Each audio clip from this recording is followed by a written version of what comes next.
एक शहर में एक बहुत बड़ा मकान था। उस मकान में चूहों ने डेरा जमा रखा था। जब भी मौका मिलता वे अपने अपने बिलों से निकलते और कभी खाने की चीजों पर अपना हाथ साफ करते तो कभी घर की अन्य चीजें कुतर देते। उनका जीवन बड़े मजे से बीत रहा था। इधर मकान मालिक चूहों से तंग आ चुका था, इसलिए वह एक बड़ी सी बिल्ली ले आया। अब वह बिल्ली उसी घर में रहने लगी। बिल्ली के आने से चूहों का जीना हराम हो गया। जो भी चूहा बिल से निकलता वह उसे चट कर जाती। चूहों का बिलों से निकलना मुहाल हो गया। वे दहशत के माहौल में जीने लगे। बिल्ली उनके लिए एक बहुत बड़ी समस्या बन गई थी। समस्या से निजात पाने का उपाय निकालने के लिए एक दिन चूहों की सभा बुलाई गई। सभा में सभी चूहे उपस्थित हुए।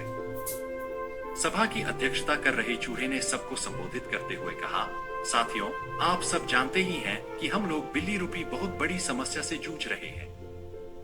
वह रोज हमारे किसी न किसी साथी को मारकर खा जाती है। बिलों से निकलना मुश्किल हो गया है, लेकिन इस तरह हम कब तक बिल में छुप कर रहेंगे? भोजन की व्यवस्था के लिए तो हमें बिल से बाहर निकलना ही होगा। यह सभा इसलिए आयोजित की गई है ताकि इस समस्या का समाधान निकाला जा सके। आपके सुझाव आमंत्रित हैं। आप एक एक कर अपने सुझाव दे सकते हैं।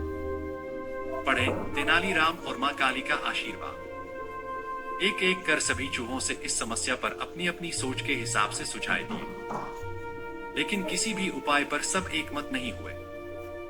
तब अंत में एक चूहा उठा और चहकते हुए बोला, मेरी दिमाग में अभी अभी एक बहुत ही बढ़िया उपाय आया है। क्यों न हम बिल्ली के गले में एक घंटी बांध दें। इस तरह बिल्ली जब भी आसपास होगी उस घंटी की आवाज से हमें पता चल जाएगा और हम वहां से भाग जाएंगे। कहो कैसा लगा उपाय? सारे चूहों को यह उपाय बहुत पसंद आया। वे खुशी में नाचने और झूमने लगे, मानो उनकी समस्या का अंत हो गया हो। तभी एक बूढ़ा और अनुभवी चूहा खड़ा हुआ और बोला, मूर्खों, नाचना गाना बंद करो और जरा ये तो बताओ कि बिल्ली के गले में घंटी कौन बांधेगा? ये सुनना था कि चूहों का नाचना गाना बंद हो गया। बिल्ली के गले में घंटी बांधना अपनी जान से हाथ धोना था। कोई इसके लिए तैयार नहीं हुआ। सभा में शांति छा गई थी। तभी इस शांति को चीरते हुए बिल्ली के कदमों की आहट सबके कानों में पड़ी और फिर क्या था? सब सिर पर पैर रखकर अपने अपने बिलों की ओर भाग खड़े हुए।